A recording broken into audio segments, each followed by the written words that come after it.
쇼핑 영어, 학교 영어 이런 말은 따로 하지 않는데 비즈니스 영어라는 말은 하죠. 제가 헌책을 참 좋아하는데요. 제가 가지고 있는 책들 중에 2권이 비즈니스 잉글리시에 관한 영어책입니다. 한 권은 1948년도에 초판이 발행된 해방 3년 후에 발행된 책이고 또 한 권은 1957년도에 발행된 책이에요. 그만큼 이전부터 미국 사람들도 비즈니스 영어에 대해서 항상 관심을 가져왔다는 것을 보여주는 것 같기도 합니다. 그런데 오늘날에는 이메일이 가장 비즈니스 커뮤니케이션의 핵심이 되고 있는 것 같습니다. 그래서 오늘은 미국 사람들이 이메일을 쓸 때 쓰는 인사말과 맺은말, 그리고 상황에 따른 유용한 표현 몇 가지를 알려드리겠습니다. 그럼 먼저 인사말 보겠습니다. 오늘은 예를 들어 Mr. William Smith라는 사람에게 이메일을 처음 보내본다고 가정해 보겠습니다. 우리가 중학교 때 영어 편지를 쓸 때 어떻게 시작하는지는 다 배웠죠? Dear Mr. Smith. Dear Mr. Smith 다음에 콤마를 쓰느냐, 콜론을 쓰느냐. 세미콜론은 쓰지 않고요. 일반적으로는 콤마를 쓰고요. 조금 더 포멀한 그런 편지일 경우에는 콜론을 쓰는 경우가 있습니다.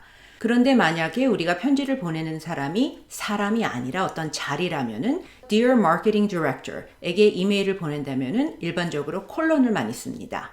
그런데 모르는 사람에게 처음부터 first name으로 Dear William 이라고 이메일을 쓸 수 있는지 많이 궁금해 하시는데요.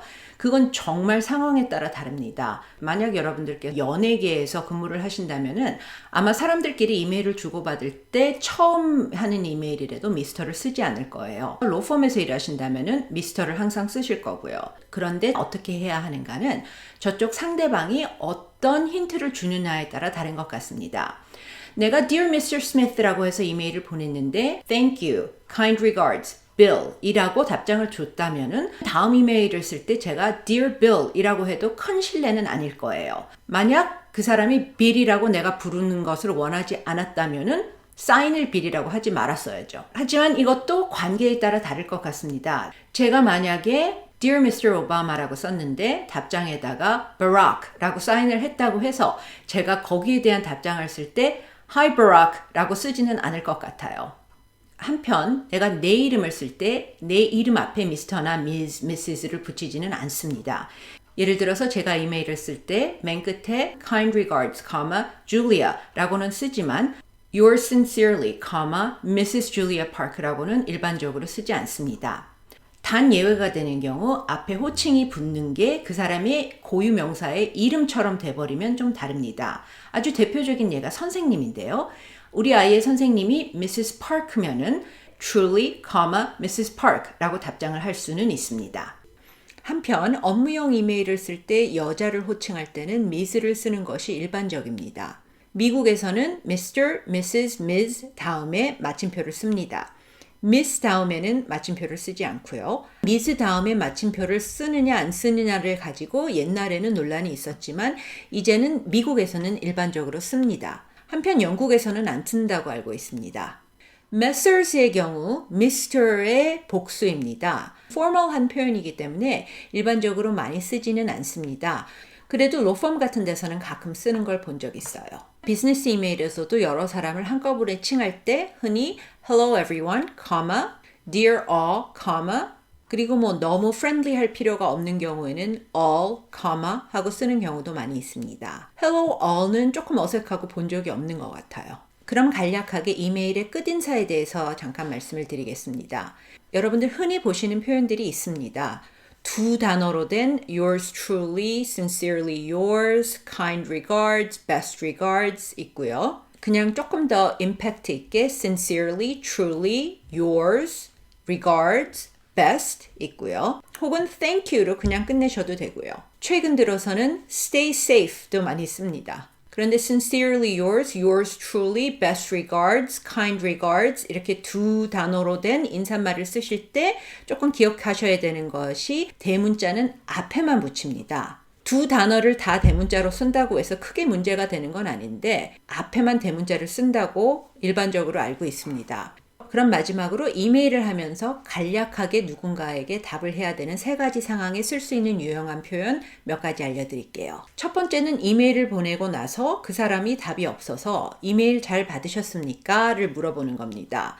물론 Could you let me know that you got my email? 혹은 Please let me know that you got my email.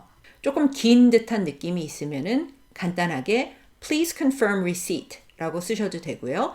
Kindly confirm receipt 라고 쓰셔도 됩니다. 한편 이메일을 보내고 나서 답장을 기다리고 있는데 그쪽에서 답이 없어서 팔로우업을 할 때 쓸 수 있는 간단한 문장 몇 개 알려드릴게요. 제가 개인적으로 제일 많이 쓰는 표현은 gentle reminder, thank you 라고 쓰는 겁니다. 그게 너무 간략하다 싶으신 분들은 following up on the below, thank you 라고 쓰셔도 되고요. 조금은 캐주얼한 표현이지만 reply를 하면서 bumping up the thread, thank you 라고 쓸 수도 있습니다. 이거는 상대방이 너무 어려운 사람이 아닐 때 쓸 수 있는 표현인 것 같아요. 제가 금요일 밤에 저희 회계사 2명한테 뭔가 질문하는 내용을 보냈는데 월요일 오후가 돼도 답이 없었어요. 주말에 이거저거 다른 이메일을 그 사람들이 받았다면은 월요일 날 돼서 제 이메일이 전체 그 이메일 줄의 맨 밑으로 내려가 있어서 못 봤을 수도 있기 때문에 bumping up the thread, 제 이메일 다시 앞으로 올립니다 라는 뜻으로 보낸 거예요. 그리고 마지막은 아주 캐주얼한 표현으로 이메일보다는 문자에서 더 많이 쓰는 표현입니다만은 ICYMI 라고 써서 보낼 수도 있습니다. 물론 상대방이 좀 어려운 상대거나 클라이언트인 경우에는 너무나 캐주얼할 수도 있고요. 혹은 상대방이 조금 연세가 드신 분이면은 이게 무슨 얘기인지 모르실 수도 있어요. 그럼 마지막으로 상대가 나에게 뭐를 보냈을 때 그거를 잘 받았다는 답변을 간략하게 하실 수 있는 표현 몇 가지 알려드릴게요. Thank you for letting me know 혹은 Thank you for sending the file. 이게 너무 길다면은 뭔가를 받았을 때 제가 잘 쓰는 표현은 reply하고 well received, thank you 하실 수도 있고요. 누군가가 정보를 줬다면은 well noted, thank you 하실 수도 있고 duly noted 라고 하실 수도 있고요. duly noted는 일상적으로 그렇게 많이 쓰는 것 같지는 않아요. 그냥 noted만 하면은 이메일상으로는 조금 너무 차가운 느낌이 있어요. 한편 제가 잘 쓰는 표현인 well received에 대해서는 인터넷에 보면은 이거는 문법적으로 틀린 말이다. well received라는 거는 호평을 받다. That movie was well received 라는 그런 맥락에서 할 수 있는 말이지 이메일을 답할 때 쓰는 말은 아니다 라고 이야기를 하는데 비즈니스 상황에서는 많이 써요. 끝까지 봐주셔서 감사합니다. 도움되셨다면 좋아요와 구독 부탁드립니다. See you in the next video. 영국 사람들은 안 쓴다고 하더라고요.